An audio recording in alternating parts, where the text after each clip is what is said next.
campaign platform for Biden is going to be, and has been, Donald Trump is a threat to our democracy. He wants to dismantle our democratic process. He doesn't believe in the peaceful transition of power, which he did prove in 2020, and 2021 with January 6th. But when you have a Democratic establishment that does not allow for a robust primary process, does that kind of take a little bit of that argument away from Biden? Do you think by the time the general comes around, everyone will have forgotten about some of the maneuvering we've seen from the DNC? I don't know. I don't know if it's necessarily the process that people will be upset with. It's the free exchange of ideas, like that we were deprived of. I don't think, still within that context, I don't think it's a process question. I think it's going to be an enthusiasm problem. Yeah. Because they're going in with somebody who doesn't have charisma, admittedly. No Riz. I mean, no Rizless Joe is going into November with young people, people of color, marginalized groups, skewing toward not showing up, or in some cases, God forbid, but you were seeing this a lot with Latino voters, skewing toward Trump. That's really dangerous, especially with his immigration policy. But their coalition in 2020 was built on young people and people of color showing up, wanting to oust Trump, but also wanting things addressed, wanting problems addressed, and wanting their material needs addressed. And that led them to victory. They had a couple years. The book The Truce by Hunter Walker and Lupe Lupin, I just finished it a couple weeks ago.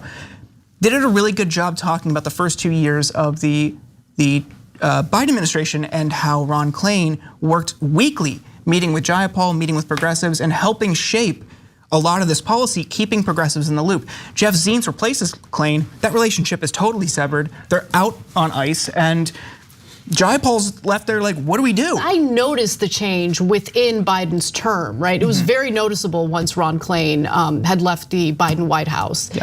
And look, today it was announced that the Consumer Financial Protection Bureau under Biden is capping credit card fees at 8%. And I want to give Biden credit for that. I don't think that it's enough to really reinvigorate the Democratic base, namely the young voters that he absolutely does need the support of in order to win the general.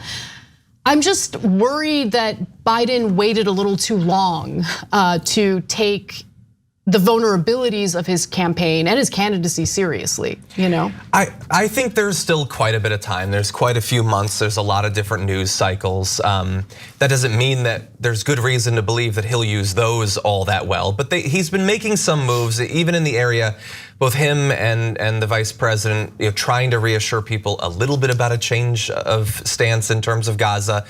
So at least they seem to be hearing. And by the way, when I mentioned, then you know what Biden needs to lock John Kirby up in a basement somewhere, because literally today he was asked during a presser by a reporter, now that it's abundantly clear that Israel is blocking humanitarian aid into Gaza, does that mean that the Biden administration is going to reconsider sending military aid to Israel and the IDF? And they're like, no, we're gonna send them the weapons they want, no matter what. No, I actually think you should keep him because he seems crazy. So you stand next to him, you seem reasonable by comparison.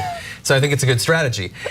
When I was saying previously about, it would have been great to have a real primary, and honestly, it would have been great to have more of a real primary on the Republican side as well. Automatically, a lot of people who ultimately want Biden to be the candidate think, well, you're only saying that because you want him to be beat. And look, ideally, I could list some names that I think would be better if they were the candidate. But I've been trying to make the case, obviously unsuccessfully in all of my live streams responding to election results, that even if you want Biden to be the candidate, you should want a primary for a lot of different reasons. And through no fault of your own, you're being drawn into this thing that is almost always true of Democrats, particularly centrist Democrats, that they're terrified of elections and primaries. They're terrified of attention. They're terrified of having any focus on what they're doing, what they say, what they believe. And the thing about a primary where there's multiple people duking it out is that can generate coverage. And you pointed out that the DNC has denied us an actual primary, but I would put 40% of the blame on the media, who just decided, no, it's not happening. We're literally never going to acknowledge it. We're gonna give 1,000 town halls to Mike Pence and Chris Christie and Nikki Haley and Vivek Ramaswamy of all people, but we're gonna pretend that Biden isn't facing any challengers. And thus, there's no coverage of what I assume a lot of Biden supporters think, Biden trouncing his opponents. Instead, what do you have? more critical coverage of Biden in other areas, including his mental competency. Well, what if he were to go on the debate stage and destroy Marianne Williamson? Then maybe that would reassure some people of his mental competency. And it would get some coverage of Democratic ideas. They could all be pitching bold visions for the future. People could get jazzed about the possibility of a second term. Even if you love Biden, you should have wanted a primary, especially because as the incumbent with $1 billion behind him, he was almost certainly gonna win it no matter what anyway, but at least there would have been some coverage. I think it's worth mentioning that, the outcome of the primary election seems predetermined because it was obvious almost from the very beginning that we're gonna be left with the same two candidates, Donald Trump and Joe Biden. But the reasons are different for Republicans versus Democrats.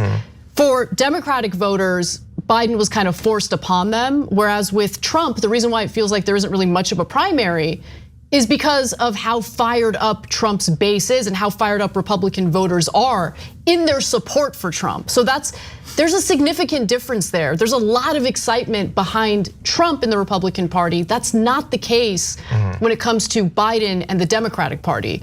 And that already puts Democrats at a huge disadvantage when it comes to the general. And there's poll after poll showing just how vulnerable Biden is.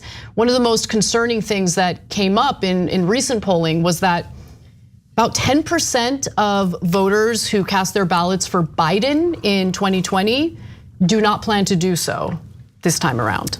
I mean, that's worrying. It was a close race in 2020.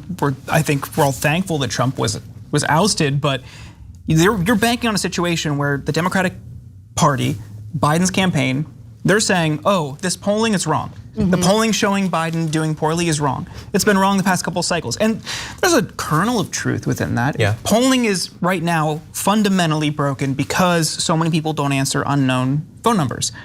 I get it. But you shouldn't bank all your hopes on polling being wrong.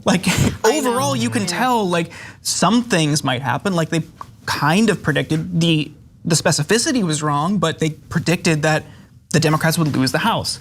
Not a bold prediction, but right now, we can see, we can feel it. We don't see the enthusiasm for Biden. We don't see it from young people who are the key to victory, an ever growing voting bloc in this country.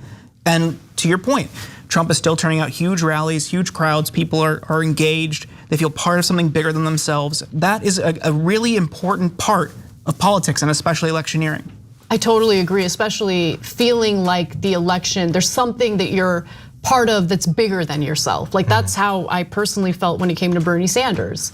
And that was the last time I felt genuinely fired up about our electoral process and an election.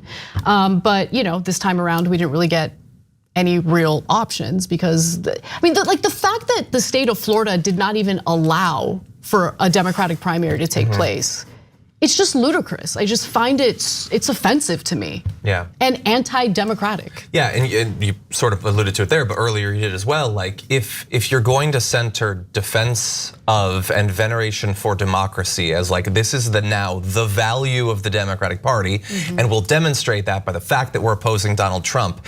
Everybody gets really mad when you say, well, then shouldn't we have some democracy? And they're like, well, why are you saying it's the same? I'm not. I'm not saying it's the same as doing a coup or sacking the Capitol, but it would be so easy to just do the democracy thing. And again, like I said before, Biden is almost certainly gonna win anyway. Do you need to avoid the Florida primary? I think there was one other one where they sort of rigged it in the same way. You don't even have to. This is totally voluntary authoritarianism. It's not even necessary. And it's not the same thing. I'm not saying it's the same thing. And if you think that I go easy on Donald Trump or whatever, nice to meet you. But it's not necessary. We could have an actual exchange of ideas. We could have Biden going on a stage once or twice, defending his record or whatever. And even look recently, there's even some good economic news, more good unemployment numbers or whatever. There's actually wage growth, the numbers that were pretty positive over the last couple of months, and the inflation numbers aren't as bad as they were. That's a great thing for you to boost if you have a venue for it. But when you're not doing the debates, when you're not even doing the Super Bowl interview, You better hope that people hear us talking about it, I guess, because you're not going to hear it from Joe Biden all that much. That's such a devastating point. And unless you're in the ice cream parlor with him, maybe you'll overhear him talking about it. I don't know.